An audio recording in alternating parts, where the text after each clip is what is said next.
మనం పని చేస్తేనే యుగాంతం జరుగుతుంది. ఇది మన కర్తవ్యం. మనం ఎలాగైనా చనిపోవాలి, రోగంతోనైనా చనిపోవాలి, వయసు మళ్ళైనా చనిపోవాలి. చావన్నది ఖాయమైపోయింది కనుక బ్రతుకుంటే మనం దేవుని కోసమే చావాలి. అదే మీరు తీసుకోవలసిన ఒక మంచి నిర్ణయం.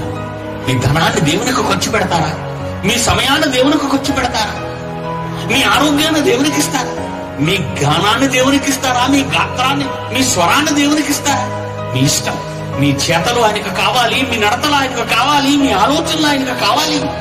ఎందరో నశించిపోతున్న అమాయకులు రాబోయే భయంకర పెను ప్రమాదంలో చిక్కుకుపోతున్నారు. అదే కాదు, పాతాళ గుండానికి నిత్యాగ్ని దండనకు వెళ్ళిపోతారు.